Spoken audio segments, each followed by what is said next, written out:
This is devotional number 194, and today's date is February 23rd, 2017.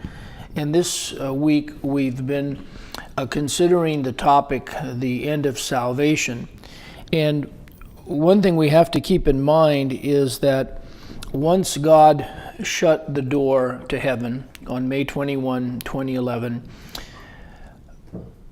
salvation was no longer to be found. Christ, who is the author and finisher of faith, was no longer saving people because, as I mentioned in yesterday's study, all who were to be saved were saved, and the temple was completed.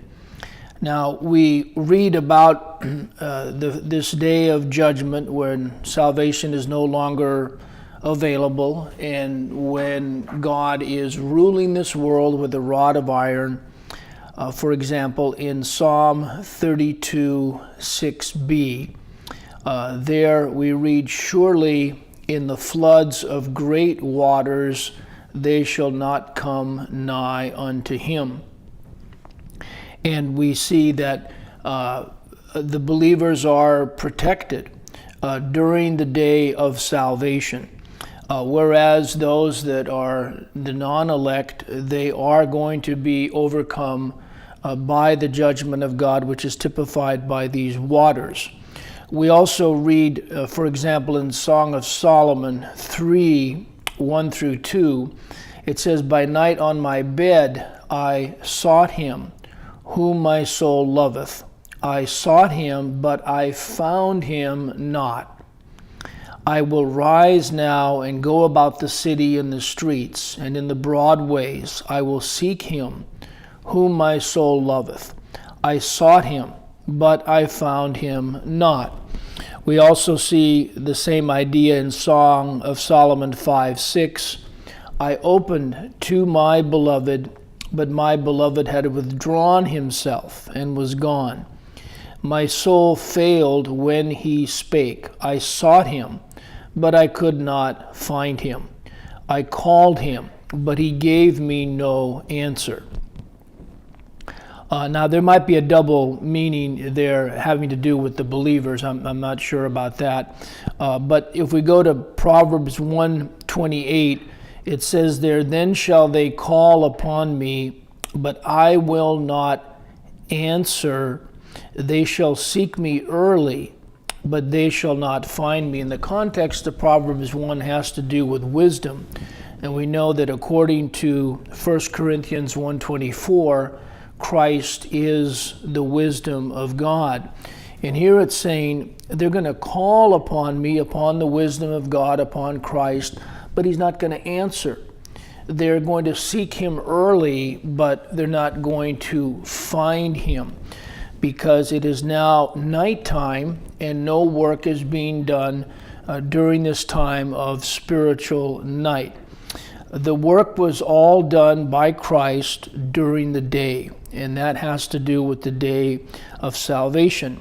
And then God shut the door to salvation once the night began. And it began on May 21, 2011, and it harkens back to what happened 7,000 years earlier on the same date, the 17th day of the second month of Noah's calendar, 4990 BC, which is when the flood began.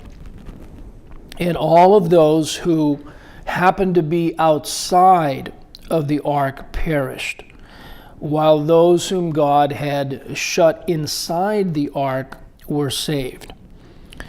And again, the ones that God shut inside the ark are those that he had elected. We have to keep in mind, and we have to be reminded of this, that the closing of the door of salvation does not in any way, shape, or form impact God's election program, God's predestination program that he had been involved in and that he had been orchestrating for 13,023 years, and then it was finally completed on May 21, 2011. We read in Genesis 7:11 through 16, in the 600th year of Noah's life, in the second month, the 17th day of the month, the same day were all the fountains of the great deep broken up, and the windows of heaven were opened, and the rain was upon the earth 40 days and 40 nights.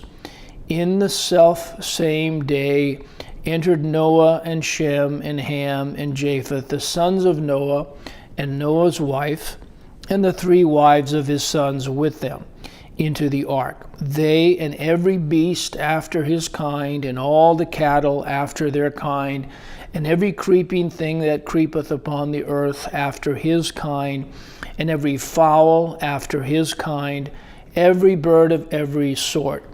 And they went in unto Noah into the ark, 2 and 2 of all flesh, wherein is the breath of life. And they that went in male and female of all flesh, as God had commanded him, and the Lord shut him in. Lord willing, we'll continue the last installment of this series tomorrow.